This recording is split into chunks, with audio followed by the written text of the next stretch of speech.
Hello everybody, I'm so happy to be here today.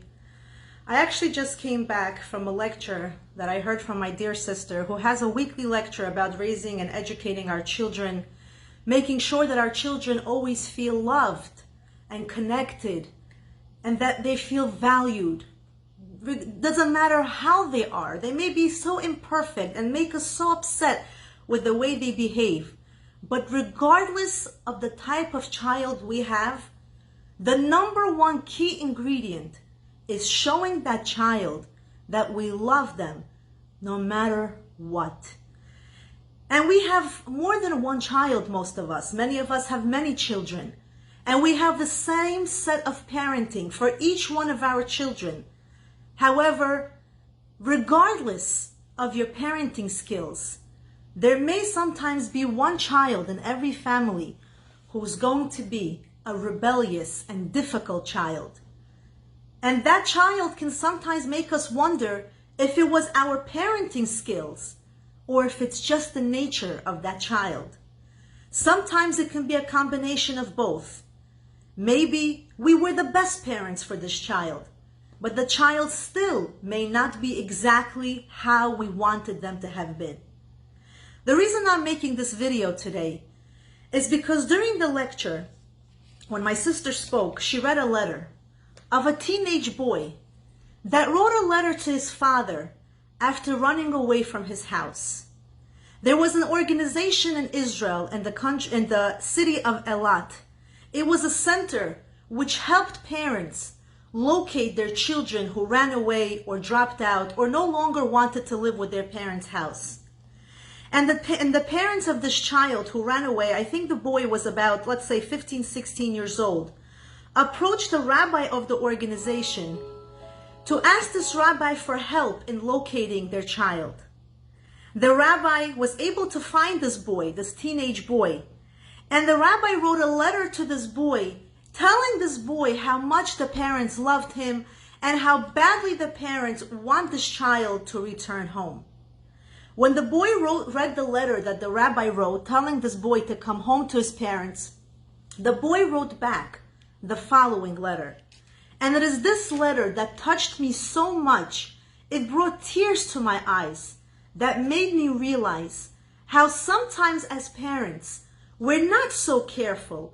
We don't intentionally say something to hurt our child. We don't intentionally act like we're busy and sometimes more on the phone than we're supposed to be. We don't intentionally neglect our children or say something mean to our children. But to the child, especially a teenage child, it can really hurt very badly. The letter is very emotional, and I'm going to put some music when I read this letter, only because I think the music is going to help us focus more on the beauty of the letter and understand how careful we have to be as parents when we are raising our children. The letter goes as follows. I'm going to be reading the letter, so bear with me. The boy says to this rabbi in his letter, "I don't believe what you wrote. I don't believe that my father really loves me. You know the truth, and I'm not a dummy.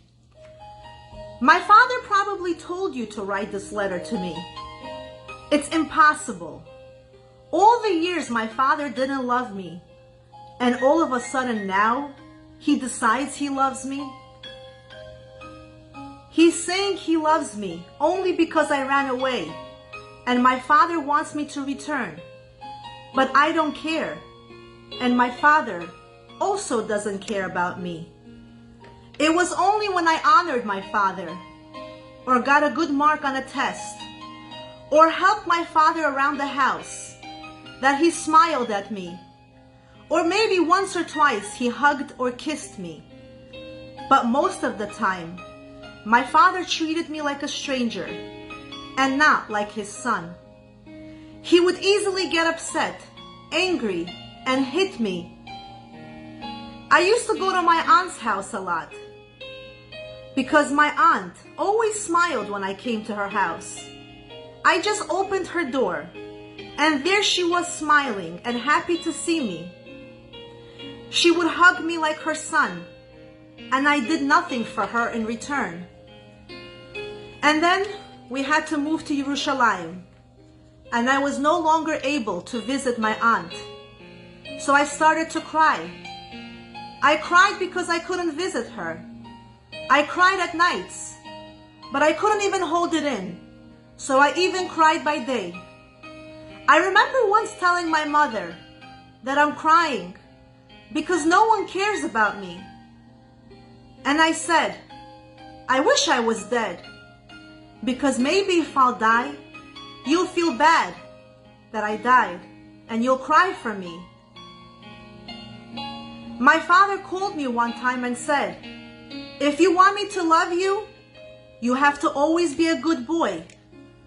But I couldn't always be good. I lived with fear that if I was no good, then my father would hate me. I think that even when I was good and he hugged me, he didn't really love me. What I saw in my friends and what I saw in my aunt was that sometimes you can love someone, even if he isn't perfect. I'm constantly angry at my father, and I have no mercy for him. I wish bad things on him. I also have very little mercy on my mother. Maybe because she did love me, but she didn't speak up for me. It's also her fault. She didn't have to listen to my father all the time. So Rabbi, I don't believe what you wrote. I don't believe that my father's crying over me. I don't think my father has a heart to cry. And even if it's true, he's not crying because of me. He's crying because he's ashamed of what I did to his family. You mentioned that you don't understand why I chose those type of friends. Maybe those friends don't fit me, but you don't understand. Maybe my friends are not my type, but my friends like me for who I am, and my friends are always happy when I come to see them.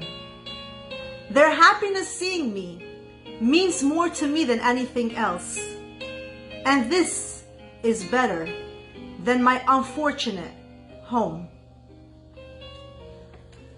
How sad is it to hear this letter? It's almost heartbreaking.